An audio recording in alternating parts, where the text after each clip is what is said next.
Welcome to Pet Sitter Confessional, an open and honest discussion about life as a pet sitter. Today, we're brought to you by our friends at Time to Pet and Pet Perennials. We're super excited to dive into a topic that I know actually comes up quite a bit in discussions, is how can we take a dog walk and do something different with it? How does that work in marketing and training and all sorts of things? And what better people to tackle this topic is Niki Lepine and Steph Law with Jogs. They're going to be on the show today talking about their journey into pet care, how they manage and operate their business, and how they make sure they have the right staff to meet their clients' needs with excellence. Super excited to have both of you on the show to talk about this. For those who aren't familiar with what you all do, could you please tell us a little bit more about yourselves? Yeah, absolutely. Thank you, first of all, for having us on your show. We're, longtime followers as well. We're all the way up, or I guess, up in Canada from you guys. We're based in Edmonton, Alberta, and we specialize in jogs, hence dog jogs, but we also offer other services like dog walking, dog training, cat visits, pet first aid, and that kind of stuff. Nice. Should introduce ourselves. Oh, yes, that sure. as well. I'm Niki. So you know who's speaking. Yeah, and I'm Steph. Nice. Well, yeah, and so you offer quite a bit right now, but how did you both get started doing this? So it kind of all started, we're coming up to 9 years. So before that, I had adopted Coda, and he was a mixed mutt, big dog, probably half Pyrenees, half German Shepherd.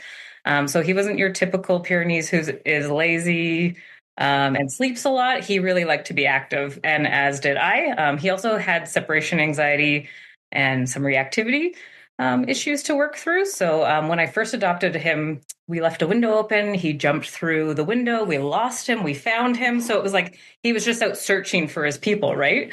And so after speaking with the vet, they said maybe try exercising him a bit more to settle him down. I said, can I take him for runs because I'm a runner?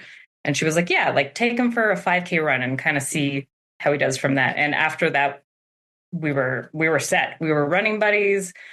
He helped me train for many half marathons that I've trained and did over the years. And his separation anxiety, we did some training as well, but the extra activity really helped settle him down with that. So I was also a shift worker at the time. So my days were inconsistent. So that's kind of where Dog Jogs came, the idea, because I needed help certain days, certain times. And there wasn't really that service at that time. And he wasn't really a daycare type dog. Also, like those hours didn't work for me with the shifts I worked. So it was really difficult to always be relying on friends. My family doesn't live in Edmonton. I'm from Calgary, a town like a city 3 hours away. So it was just one of those like struggles of like, what do I do with my dog when I'm at work for 12 to 24 hours and he needs to run? So he's not anxious at home. So that's kind of where Dog Jogs came from to begin with. So I think often we forget a lot of the guilt that the pet owners carry around with them. And I've even had some reach out to us and basically say like, hey, I've used up all of my friendship capital and I've run out of people to ask for help and I'm tired of relying on these relationships. And, then for them to reach out and it's like, oh, wow, like, yeah, you don't even like, this is what I do. And there's no capital spent with me because I'm happy to be here. It does, you can almost see that change in that client's kind of life whenever they realize what kind of resource we can be. Totally. Yeah, absolutely. Yeah, especially even like depending on the frequency, if they're like like several times a day, like that's really hard to ask of even your neighbors or people who even have the time, but it is a big commitment. Yeah, and it kind of, it does put weight on our shoulders, I guess, in that sense, because it is a big commitment. But I have to reassure our clients, at least, of no, you're not asking too much, right? You're asking just the right amount for your pet, and we're happy to meet that, right? And sure, there are things that we just won't do or can't do, but there's always that conversation of, do you guys get that where your clients are like, I'm so sorry to ask, but, and you're like, no, like this is literally what I do. Yeah, like, oh, can we do meds? Absolutely. Unless, yeah, like that kind of thing. Yeah, I think people kind of get, yeah, they're surprised where you can, I'm much like I'm sure yourselves, you can basically customize the services according to the pet's needs. So if you need lunch fed, do you need medications? Do you need certain gear to be put on, certain medical Your dog won't go to the washroom on a walk, so you have to head back home and spend some time in the backyard. Little things like that. And you're like, oh, right. Yeah. And so you're out running with Coda, you're doing that. It's helping with your shift work, Niki. How did you start translating this into an actual business though and serving others? Well, I told Steph we're going to start a business. Oh, okay. So really, yeah. So Steph and I are married, and that kind of happened after Coda. So we obviously then I had Steph to help me with Coda, but then it also became just this idea of like this really helped our dog. Mm-hmm. So I wonder if this would help other people in our community. And we were like, let's just start this as our side hustle, like a lot of people in the pet community do. There, it is, we love our animals. We love spending time with them. I bet I could do this for other people and help serve our community that way. And so we just thought we'd run a few dogs here and there. And within 6 months of starting Dog Jogs, we had to look at hiring help because I was like, I can't run this much every single day. While working full time. While still working my full-time job. Yeah. Well, Steph, what was that like, getting this business off the ground and helping Niki with that? And kind of, how was the transition into the life of a business owner for you both? Yeah, I mean, it's definitely a roller coaster. It's incredibly rewarding, but navigating something that was quite foreign to both of us was quite challenging. But I feel like, yeah, it's something that we both are incredibly happy that this has rolled out the way it has for us. We never really envisioned it to be what it is now, even like 9 years ago. But even just having the community in terms of like our clients, even people that don't use us but know of our services, our staff members, it's a really cool thing. You said that phrase there, navigating something quite foreign to us, and I really like that. Describes so much of the journey of the business owner, isn't it? Of like, so much is just like, well, I've never done that before, and well, who knows? And I guess I'll have to learn. And but it's that mindset of like, I guess that's just what I do next, and I've got to tackle that. And it's kind of doing that over and over again. Yeah, absolutely. You basically throw a bunch of spaghetti on the wall and see what sticks, right? Yeah. And like you said, you see the value that you're providing for people that can't be there for their pets. And I think that's just like the biggest driver for us. Well, that value too, like that does start with us, right? I have to know that what I do is valuable, so I can bring that forward to other people. Because if I don't have value, and if we don't see value, if we're just kind of doing it and going through the motions, right, clients pick up on that pretty easily. Yeah, totally. Absolutely. Yeah, and I think like that's part of it too. Is like they're not just clients, and it's not that we necessarily believe we're a family, but like we are very close with a lot of our we try to build those relationships and be close to our clients. We're devastated when they let us know that their pets, it's time to cross the rainbow bridge and time to say goodbye. It's hard for our staff members as well. They've all spent so much time and built relationships with those pets. So I'm like, it's not just a job, right, for all of us. Yeah. Well, and you said that word family too. That's really been, worn down and abused by corporate culture. Like, and really what it was is just like, oh, like, welcome to a really toxic work environment, but we're going to guilt you into being here. Welcome to the family, right? It's like, oh no. And so we too have had to struggle like with how we describe this relationship, because we do want to be more than just transactional. A transaction does happen, but there's so much more going on here, especially with the level of trust that people place in us. Oh, absolutely. Yeah. Like they're trusting us with their home, their family member, their furry family member. There's so much trust in it that, it is transactional, but yeah, the relationship is a huge part of that for them to build that trust with us as well, and our team, since we're the people that hire our team members and they trust us to hire the right people.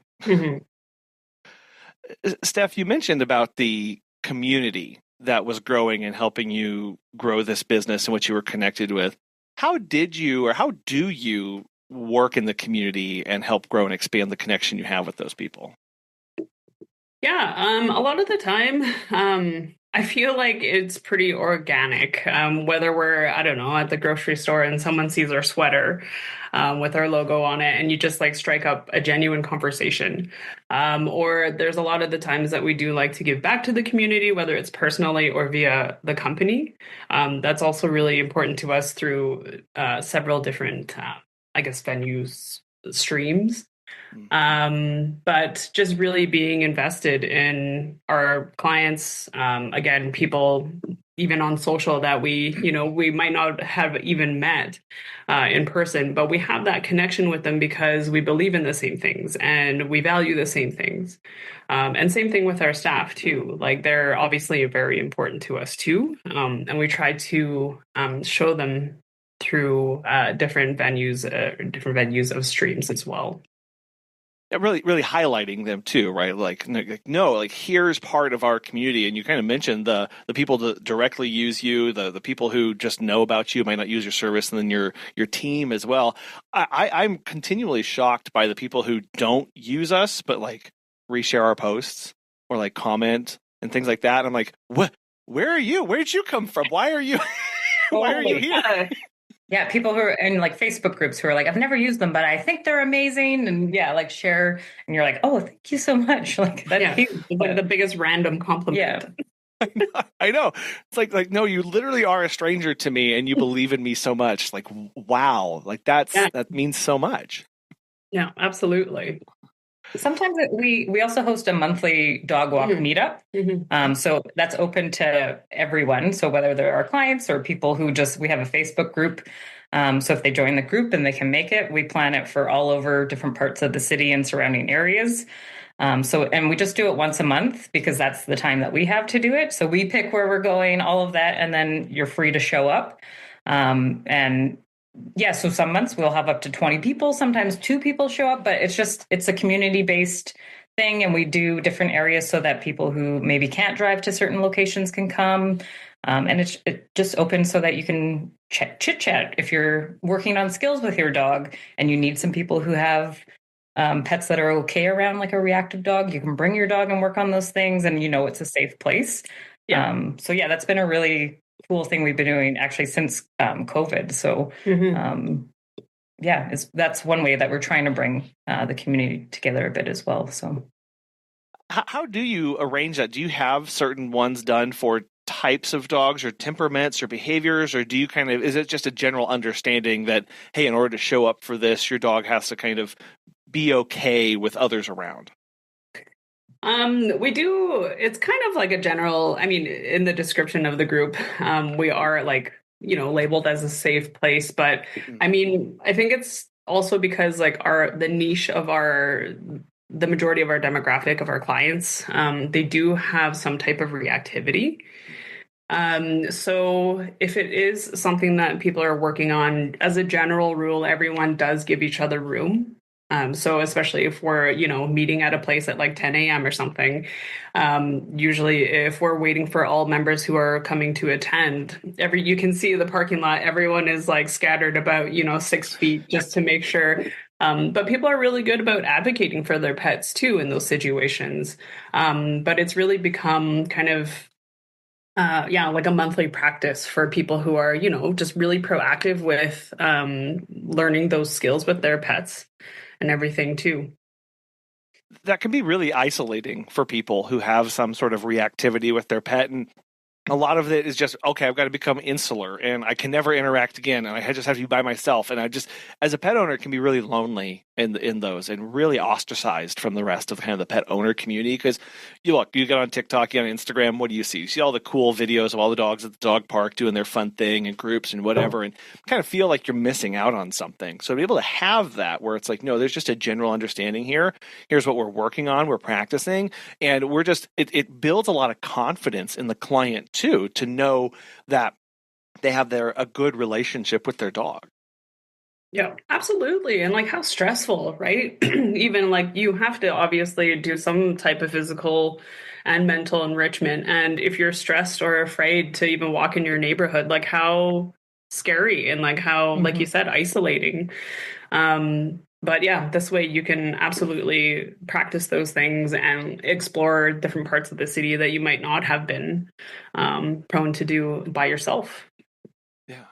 Now, you mentioned you kind of have that niche of reactivity. Was that something that you sought after, or you kind of found yourself in, given the kind of services you were offering? How did that get to where you are now?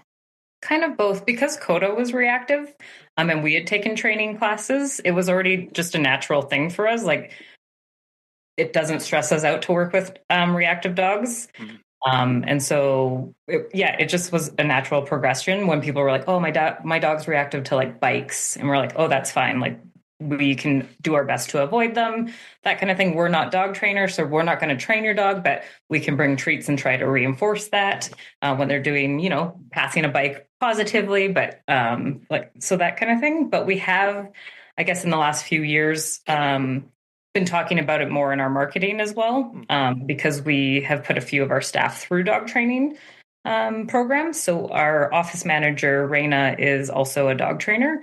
And so we launched dog training services as well, I think over 2 years ago. And so, it's been one of those things that we've trained our staff as well to how to work with reactive dogs, or how to avoid as best as possible. And how to help them calm down after if they do have a big reaction and those kind of things. So yeah, we kind of like evolved into it, I think, especially after COVID's kind of become more so our niche as well with our demographic. Because we offer like only private walks. We don't do pack walks. We don't do off leash walks as well. It's strictly just like dogs from the same household that can be on the private walk. So it's, I think naturally kind of developed into our niche. Well, and especially with the prior experience with Coda, right? You're kind of walking in there again going, no, I actually have this like base layer of knowledge and what I'm comfortable with. And I'm sure some of those clients had originally been turned down by people who said, no, I can't work with that. Like, I can't handle that. And so for you to come in and say, oh, yeah, I've seen that 100 times. Or like, yeah, I got that. Here's a plan like that. And then to grow from that and like, oh, wow, here's all we're finding this niche. What kind of skills, what kind of knowledge? You really do just start building off of that foundation. And I think it's important to remember that like everybody has a foundation. We just have to find it sometimes. I might have to dig down a little bit to figure out where my strength is so that I can build off of it. Mm-hmm. Yeah, absolutely. But and like you said, we even still to this day, like we do have a lot of clients I've already contacted a couple companies and they're not comfortable walking my dog who is reactive. And it is something that, we can confidently handle among our entire team. Have you heard of Time to Pet? Chris-Anne from Raining Cats and Dogs has this to say. Becoming a Time to Pet client has been a game changer for us. We can give our pet services clients real-time, cloud-based information they never imagined they'd be interested in. And most importantly, to me personally, I can better manage my company and look forward to more. And not a small thing, Time to Pet is responsive to my requests for new features and modifications to existing ones. If you're looking for new pet sitting software, give Time to Pet a try. Listeners of our show will save 50% off your first 3 months by visiting timetopet.com/confessional. Well, that gets into a question that I had about your jogs is how do you determine who's going to be a good fit for those? And kind of what's your screening and onboarding process for that?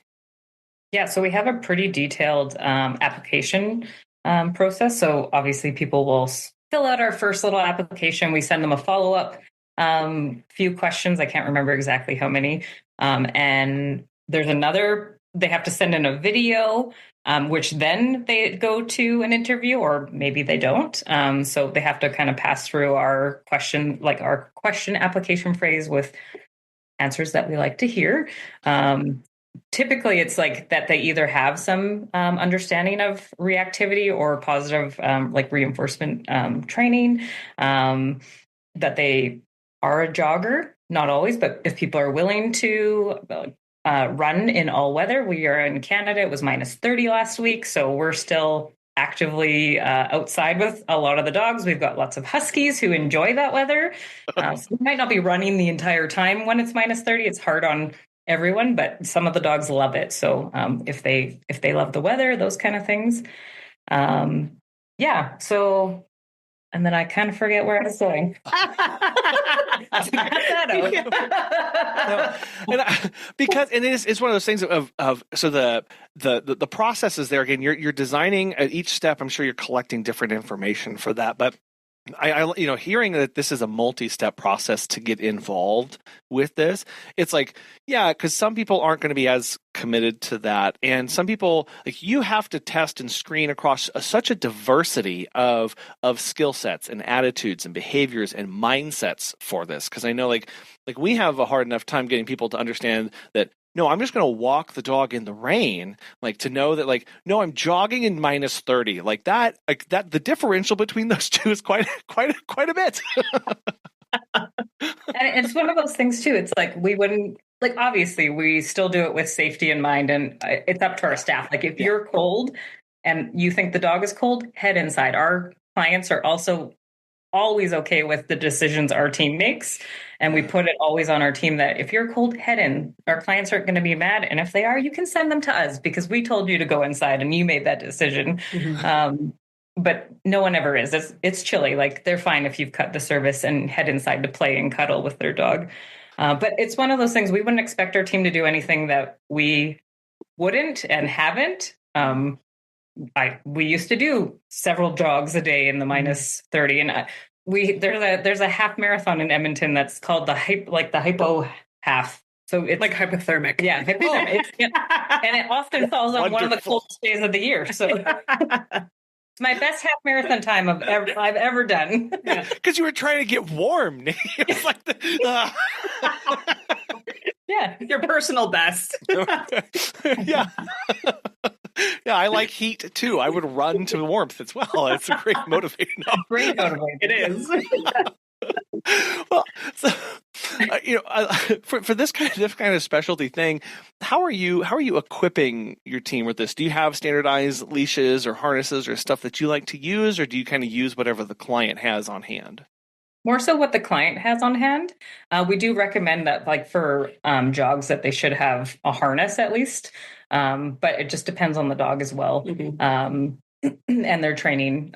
So if it is a dog that, like, pulls a lot on walks, we probably wouldn't recommend them for jogs, just because they probably need to learn a little bit more about loose leash walking before they're running, because that can be just a little bit of a disaster sometimes, depending. So those kind of things. But our staff, typically just use what the client has. We do provide... they're called micro spikes, like, for running. So they basically attach to almost any, like, footwear that you utilize outside. And it just provides quite a bit of traction on the snow and the ice. But there's lots of snow this year. So. Yeah.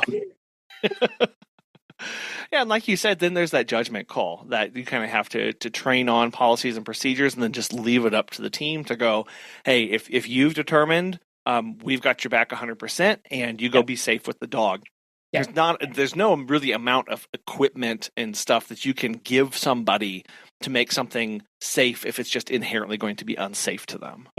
Yeah, exactly. Yeah. And there's, like, a ton of, like, modifications and, like, that they could provide, and it's still just as enriching, right? But obviously every dog is different. Every person is different. Their tolerance to whatever the weather is can be different. So that's kind of why we leave it up to the staff. Well, I know a big thing that gets discussed a lot about in the Facebook groups are things like, shoes and footwear. Do you guys have recommendations for people if they're really interested in this? Because I know we can burn through a pair of shoes really fast, and I'm sure it's even more so if you're out there putting in the miles with the jogs. I mean, it's all with preference as well, but my favorite running shoes are Asics. Yeah, my favorite are usually Nikes, but yeah, Asics are really good. The Hokas are really good. The On Clouds are really good. And then we also have what are our winter boots called? Because Baffins. Oh yeah, our Baffins are pretty.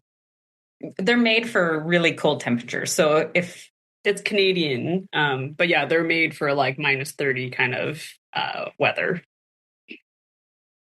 And again, it's about knowing I have to both set up for success, but also have the policies behind that. So when you're bringing people on, you mentioned that they have to have kind of already an understanding of reactivity or positive reinforcement. How do you layer in extra knowledge on top to set that person up for success? Yeah, I feel like that's integrated into like our mandatory kind of standardized training. So after a successful candidate passes through the application process, they do have to go through this multi-step training that we have set up. First day is kind of like orientation / we go through like all our policies, procedures, expectations, etc. And then we do have a couple days in field with some of our senior staff. And that's basically going through, again, the expectations and policies, like except obviously in person. And then we also do later down the road a few training sessions actually with Reina, who is our certified dog trainer as well. So that's really emphasizing tools that our joggers can kind of put in their toolbox of dealing with more complicated behavioral tendencies. So whether that's reactivity or When we're planning out their training, not that we don't really consider them difficult dogs, but we try to pick the more difficult situations. So it'd be like, oh, like here's like Merlin, one of our favorite dog jogging clients. Everyone knows him. He's a fantastic runner. Like he's going to help you get your personal best if you're a runner. He's also very reactive, or can be, but he is so well trained that as long as you have treats, you know that you can keep him from reacting. So it's just training them while working with Merlin, so that they can get them to understand how far before he'll have a reaction. So like his, I can't think threshold. of yeah, his threshold, exactly. Yeah, and just how to be proactive with a lot of those circumstances. I'm sure that is tricky, having those kind of examples of, no, here's a really good progression. Here's us working up the ladder. Here's where this threshold is, and see this very clearly defined signal. Like, this is picturesque of what you want to look for. Because for people coming in, it can be difficult, especially if it's a real fast signal or something like that. It's like, wait, what? Can we rewind? It's like, no, it's a living animal. I can't rewind it. Yeah, you missed. Don't do it again, though. do it again. Just pay attention. Watch. Well, and it can vary per pet too, right? Like it won't look the same either, and it might not be as obvious. For certain days, if dogs have bad days too, right? Well, like they're not feeling great, or they've already been triggered in the morning on a different walk or something, and they'll have an off day, just like us humans, where you're like, I'm really angry today, and anything's going to set me off, just like those dogs. So, right. I think that's one of the hardest things not one of the hardest things, but it can be difficult to get new people and new employees to understand that of, look, we're going to see this dog every day. That doesn't mean it's going to be the same dog every day. And to kind of set up that, what's my screening process for getting to know what kind of dog I'm talking to today. Did they have a bad morning? How do I tell that for this particular dog in this particular situation? And not just treat everything as always the same, or everything is going to be, everything's perfect, right? It's like, yeah, I know it went great yesterday. That doesn't guarantee it's going to go great today. And that's why we have these steps in place, is to make sure we understand what's going on. Yeah, exactly. Yeah, and just trying to make it like as positive and as proactive as you can for everybody. Yeah. And yeah, like even like for Merlin, for example, like if the jog really isn't going well because he's having a really bad day of reactions, turn it into a walk if it's easier to manage. Like it's just like that's how flexible our clients are with our services. And yeah, like that's what we let our team know as well. So like even though you showed up to do a jog, you might need to modify it. Now, are you just attracting those kind of go with the flow clients, or is that clearly laid out in some sort of onboarding process for them going, hey, we reserve the right to make XYZ changes? How do you build that kind of culture of flexibility in your business? I think both, to tell you the truth. Our client base is just like, they're fantastic humans who just really care about their dogs and understand, like, I want the best for them. So if you need to head back to our yard and play rather than have my dog bark at the mailman who he hates, that's great. that's better than having him triggered out on this walk. I feel like because a lot of our clients have reactive dogs, they have that guilt about their dog reacting and that worry that like it'll make it worse kind of thing if they have a reaction, or that it would just might even scare some staff. They don't want a staff to be upset or something like that. So they're very flexible in what we do, but it is part of our policy as well. So we reiterate that in our consults, and even just sometimes in our messaging to clients as well, just to remind them. Yeah. And I think it helps in like, like under the rare circumstance, like that someone, I don't know, for example, is upset that we did modify for certain reasons. Usually after having a conversation and like just being fully transparent as to like why that happened, like I don't think we've ever had a client like still oppose that after understanding. I think it's more of like an aha moment, like, oh, right. Like that makes so much sense now that you've explained that. I can't even think of the last time, but yeah. Yeah. No, but that's a great example of where that clear communication just kind of helps everybody be on that same page. And especially in the context of having clients who have dogs who are predisposed to this reactivity, the client themselves have experienced the, I'm going for a walk today. And then 3 minutes in, the nope, going back home. Like they've experienced that. And so being able to relay that to them, and especially what we found is not just that it happened, but what we worked on through that process. And what we tried, and that, and why we ended up coming to down the decision tree that we did. That's when clients like you said, Steph, really understand, like, right, okay, that makes total sense now. Yeah, exactly. And that's the thing. It's like yeah, we have clients that obviously don't enlist in our training services, and that is totally fine.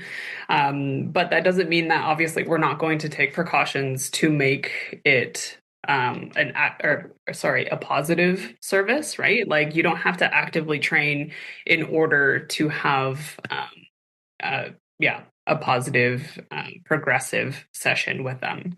And the last thing that we want to do is obviously enhance those behaviors or reward unexpectedly or not intentionally reward those behaviors.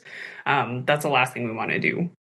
Right. Yeah, I love that. Yeah, it doesn't have to be called. You didn't have to book a training session to get some benefits out of this, right? Like you didn't because that's just what we get. That's how we operate, and clients really do appreciate that when they're like, "Man, I see that you tried here and the effort that you put into this." Mm-hmm. Yeah, and it's clear for our staff to like to be transparent in their updates that they send. Like, if something like that happens, just tell the client exactly what went on, and that's why you chose to do what you do, and they typically understand and appreciate that, right? Mm-hmm. Now, I know you mentioned some of the services that you offered. I did notice in here that you offer pet first aid and CPR classes. When did you start offering these? We're 7 years now. Yeah, coming up to 7 years. So we took pet first aid prior to dog jogs, just to have some more learning and understanding. We lost a cat to a medical emergency that could have been prevented if we had more understanding. And so that is why we took pet first aid. And when we took the course, we're certified in Walks and Wags pet first aid. It's a Canadian curriculum. And it's a 10-hour class, but we took the class and we're like, oh my God, it's 10 hours. It's going to be such a long day. But it was such good learning, hands-on learning with our dogs in class, to practice on, obviously not the CPR, but wrapping them and that kind of stuff. And we were just like, this was such a great class. Like more people need to take pet first aid and learn about these illnesses and disease and like what to do. If your dog is choking, if you have to provide CPR, all those kind of things. So that's why we became instructors a few years after we started Dog Jogs, just because we're like, now's the time. We have this business and this makes sense for us to offer it. What's been the reception of like that from the community? I mean, do people immediately recognize it as a need or a thing, or how's the process of getting people to take that? I feel like most people, and maybe this is the same for you, like they didn't know it was a thing. Yeah. And then, but especially in like the pet community, I feel like once they understand it's a thing, it's like you don't even have to convince them. They're like, this makes sense. And I think everyone just wants the best for their pets. And this is just like another stepping stone for that. And a big piece, right, is talking about prevention. Mm-hmm. And often it means going to the vet earlier than you thought. So a lot of it is teaching that. So it's like, if you have a concern about your pet, don't wait. Mm-hmm. Yeah, because we've all seen those stories or talked to vets who somebody sat on an injury for a day too long, a week too long, and now it's like there's very little that I can do here. And I think part of that education for the pet first aid and CPR is just getting people to trust that gut a little bit earlier and to listen to that little warning bell instead of just trying to say it'll probably be fine, right? I think a lot of our clients, well, they're still eating fine or they're still doing XYZ fine. It's like, yeah, but also, what if we just had it looked at? Like, what if we just did that? Like, could we? Yeah. Let's go. It's less expensive and painful for the pet depending on, you'd rather get it was nothing than, oh, it's much worse. Yeah. Well, and you mentioned how people just want the best for their pets. And I think often we then internalize that and say, okay, I have to offer the best service. But in reality, a lot of the times what we need to do is make sure that our clients are working with the best information and that they have the best knowledge. And that really is where we can start empowering our clients to make those decisions where before they weren't able to, or before they didn't know what the options were. I mean, I just did a meet and greet 3 days ago, and the client I was there ostensibly just to talk about potty breaks and let outs for her 2 new golden retriever puppies. But by the end, she was peppering me with questions about like, what's the best dog food and what's the best this and it wasn't like, can you recommend a dog food? It was, what's the best? And it was like, oh, okay, I have a lot of information to get to you, right? Like there's a lot to talk about here. But it was a reminder to me too, and to hear both of you talking about this, people seeking this best and this information, like they want to do right by their pet, and we can really help them in that journey. Yeah, absolutely. Well, and on the flip side too, like it really empowers our staff to be able to kind of advocate for those pets too. And like sometimes clients don't even notice certain things that like, oh, like, oh, your dog has been really like they're scratching and shaking their head a lot. So we've helped clients. We've pointed out ear infections or UTIs and things like, oh, there was blood in your dog's pee today in the snow. So you should get that checked out. Mm-hmm. But yeah, and like it's both sides, right? It's just like you said, the more information, whether it's clients, whether it's staff have in their toolbox, like the better we can provide for our pets and do right by them. Losing a pet is heartbreaking, and as pet sitters, we often want to do something special for our clients when they're grieving, but finding the right gift can be tough. That's where Pet Perennials comes in. Their direct consumer gift model makes it effortless to send a thoughtful, personalized condolence gift on our behalf. Each package includes a handwritten card, colorful gift wrap, and shipping across both the US and Canada, so you can show you care whenever you need. They also offer milestone gifts for birthdays, get well wishes, and even special occasions for pet lovers, like weddings, engagements, and new adoptions. Want to make gifting easy? Sign up for a free Gift Perks business account to unlock discounted pricing with no monthly fees or minimum purchases. Learn more at petperennials.com, check out their business programs, or use the link in the show notes to get started today. Well, so what is the overall pet care market like in Edmonton where you're operating? And kind of what have you seen change over the last couple of years, or at least maybe since you've started? It's booming. Yeah. It's overall, pet everything, right? So whether it's pet businesses like ours or off-leash groups that do walks, the pet stores, so many have popped up. People on, Instagram who sell bandanas and other products like that, is everything you can think of. So it is booming in Canada as well. We've seen a lot of changes over the years we've been open. We've seen solo people come and go. We've seen businesses like similar to ours, probably more so they have ICs, independent contractors come and go. As of late, in the last year, we've seen a lot of solo people open up again. And then Rover really wasn't a thing until the last, I want to say 2 or 3 years, it's been more popular, where I think it was more popular in the States before here in Canada.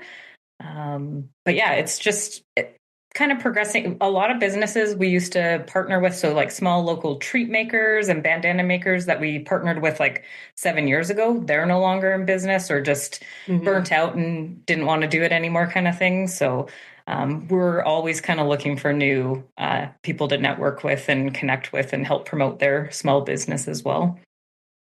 What is that process like for you? I mean, because partnerships, having these come and go, how do you continue to stay engaged with that part of the community and that part of the industry?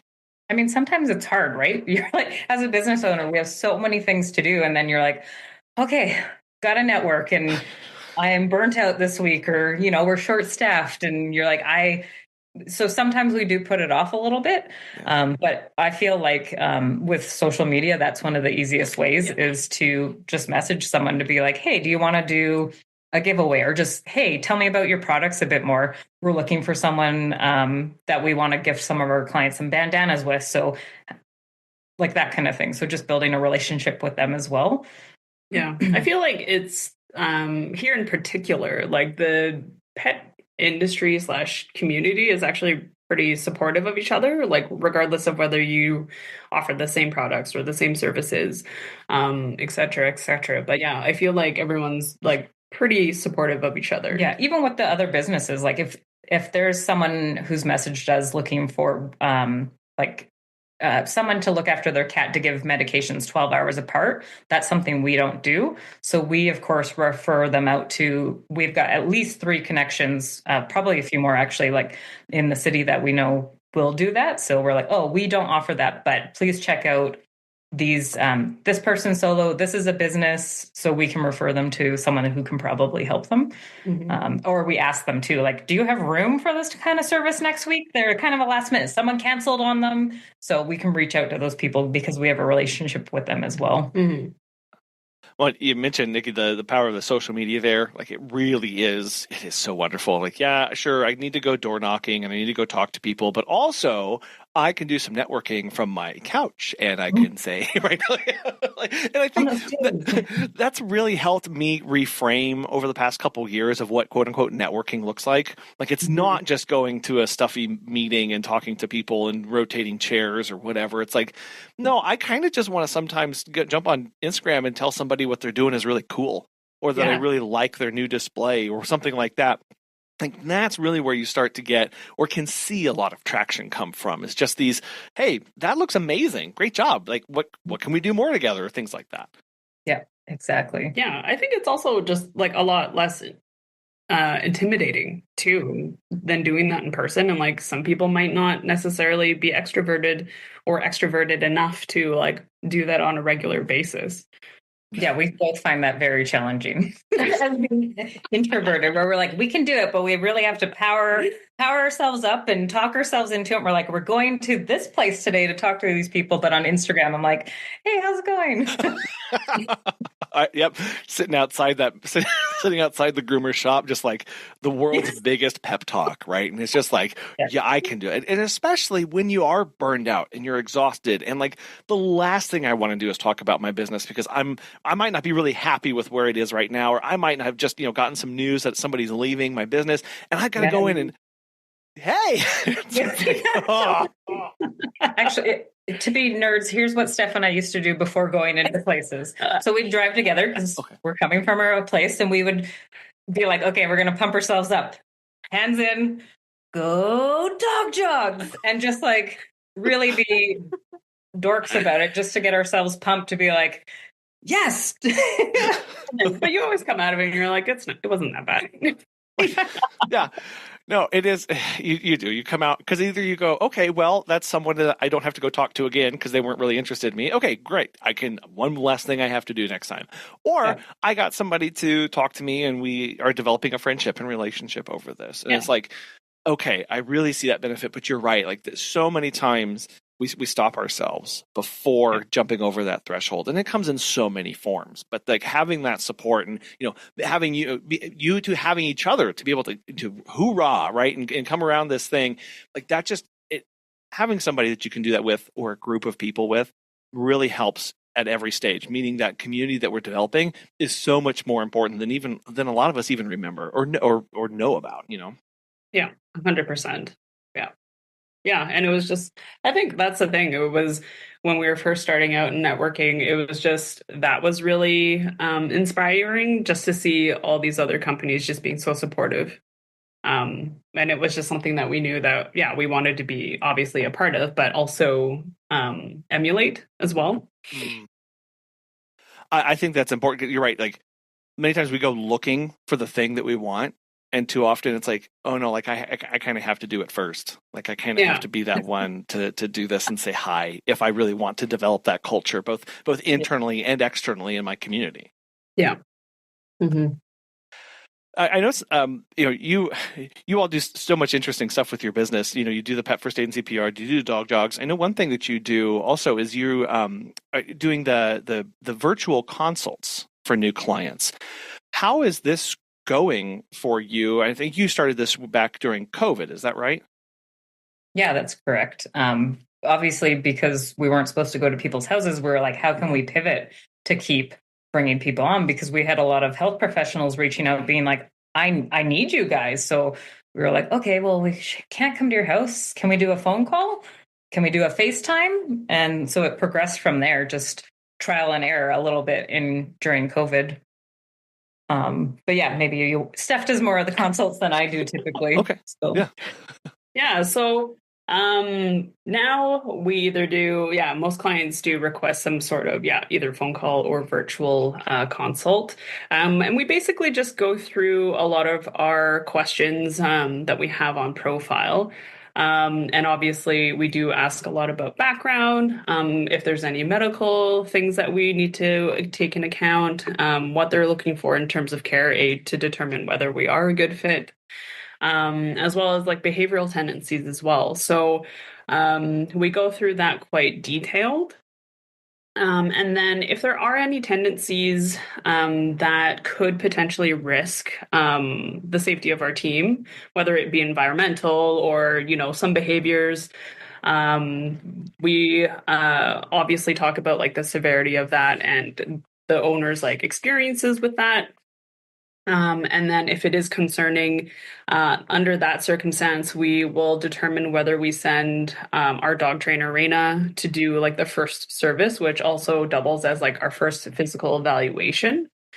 But if there aren't necessarily anything that like we are concerned about, then we will just send one of our senior staff, our head jogger, to kind of evaluate the first physical evaluations. And those are meant to essentially just ensure that all the information provided is accurate. So in terms of everything from access instruction to where their harnesses kept. Everything. Their reactivity, like, they did react when they saw a bike. Or it wasn't as severe as, initially thought. They said they were really, they pulled like crazy and it was not bad. Yeah. Like that. Yeah. So it's actually, like we haven't looked back and it's proven to be so much more efficient time-wise for us as well. And as well as for the clients, like they can quickly meet us on like a lunch break, their 15-minute kind of like coffee break, just to kind of discuss and even determine whether we are the service for them. But it's just, proven to be like super efficient. And we've had a lot of success with it. Now, for that second meeting that you talked about, is the client typically home or do they need to not be present for that?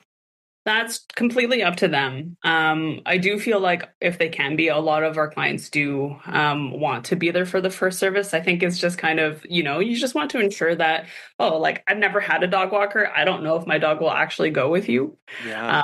That kind of thing. And they just want to make sure everything goes smoothly. But I would say majority of them are usually home for the first visit. And then it's, pretty smooth sailing after that. And so do you still have the option for them to do an initial in-person, or are you strictly virtual consults right now? Strictly a virtual consult, unless obviously there are, like big behavioral tendencies or safety concerns. Yeah. Well, and I love it because like you said, it does really help us meet our clients like when they need us and in a much more convenient manner. And I think what it also does is it helps remove a lot of those barriers to me showing up at your house. I mean, so we currently we have done some virtuals in the past. We currently are not offering them, but we do sometimes struggle with, okay, well, does 3:00 on Friday work, or does 2:15 on Monday work, or it's just like, nope, here's a 15 minutes, boom, because I don't have to worry about travel time. They don't have to worry about getting the house ready or anything, or getting it's just so much more efficient. You said that word on both parties. Yes, us as operating a business, but also the client's life. And at the end of the day, that's really, really valuable to them.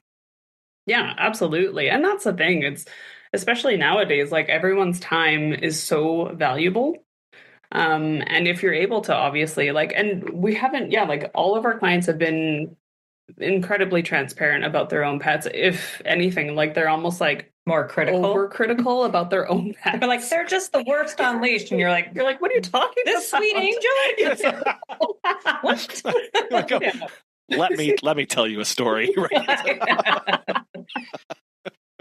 Yeah, so it's proven, it's just been a very, very big success for us, and it's just it just makes sense. One thing we were really pushing for more so during COVID, not as much now, but we would get clients to send us pictures or videos of how to unlock their door, because not everyone has the same keyless entry. So then, some you've got to twist something or stuff like that. Or if you have to pull up and pull in the door so that we would know the tricks to get in, just because sometimes that's kind of forgotten. So, or where they kept their harness and treats and stuff to find. So then it's just easy, and we can throw that in as a document into Time to Pet for our staff. So if they want to see, they can go look at those photos.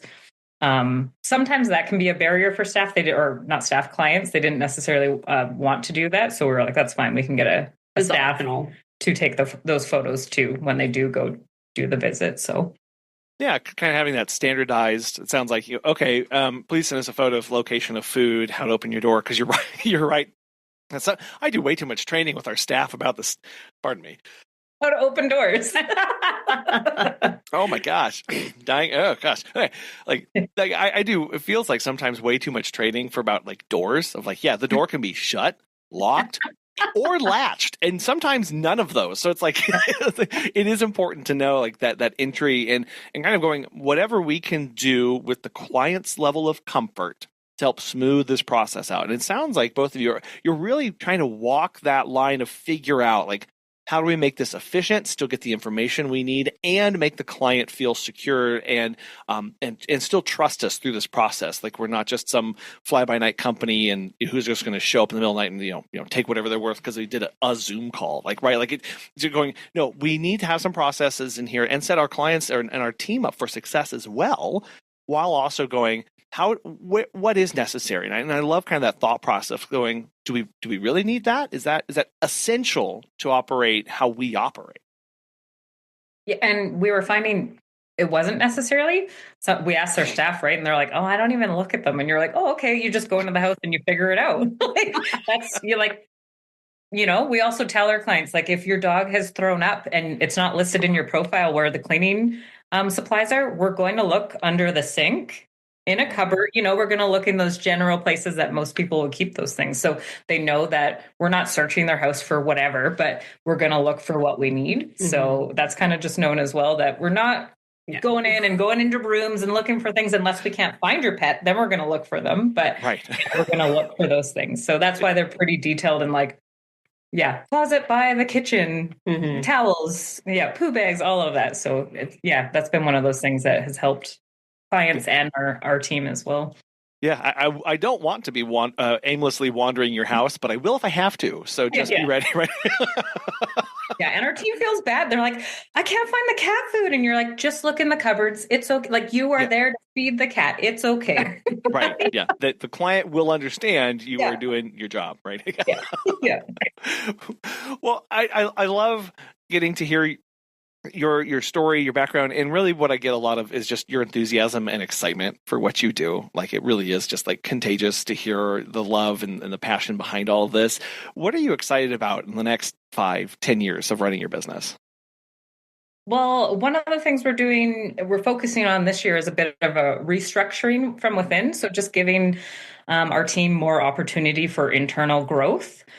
So that is probably going to take longer than just this year. So probably the next 5 years, we'll be looking at adding in more positions and that kind of thing, just to keep staff longer. We have such amazing people that work for us.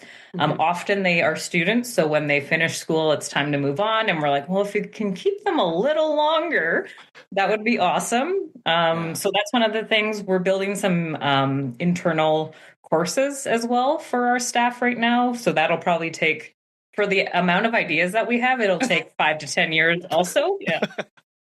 So yeah, just big projects like that we're really excited to continue to work on. And that will help build our company and give even more local people jobs in the city. So that's really cool for us to do.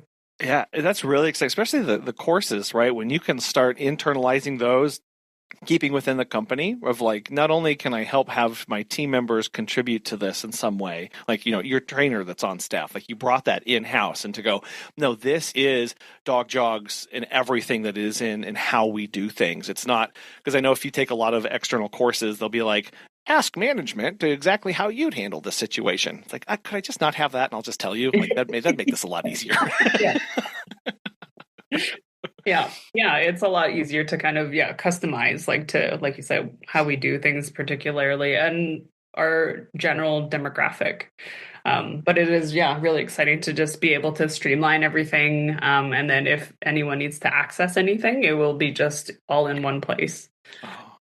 That's cool. That's really exciting. I'm really excited to hear how that process goes for both of you. Niki, Steph, thank you for coming on the show today, taking time out of your busy schedule to share with how you work and how you meet your clients' needs and how you continue to adapt and evolve your business at each step. I know that there's a lot here. So if people want to follow along, get in touch and see everything that you both are doing, how can they do that? Probably Instagram is the best. So our handle is dog_jogs. We're also on Facebook. I think our handle is Yag Dog Jogs, a little bit different. And then if you wanted to email, if you had questions, hello@dog-jogs.ca. Perfect. Well, I'll have those links in the show notes and on the website for people to get connected with you. This has just been an immense pleasure and a whole lot of fun. Thank you both so much for coming on the show. Thanks for having us. Vice versa. We really appreciate your time and the opportunity. Niching down certainly brings a lot of benefits to our business. And one of the ones that gets often overlooked is the amount of trust that it builds with our clients. Why? Because we immediately meet their needs. They see us as the one exact thing that they were looking for them and their pet. The trust builds from there as they see how we serve them with their specific requirements and their specific needs. Just as Niki and Steph have focused on jogging and running with their dogs and the reactivity that they can work with their clients, we need to figure out and hone in on ways where our businesses are meant for a very specific subset of people and pets, fostering close relationships with them through the quality service that we provide. We want to thank today's sponsors, Time to Pet, and our friends at Pet Perennials for making this show possible, and we really want to thank you so much for listening. We hope you have a wonderful rest of your week, and we'll be back again soon.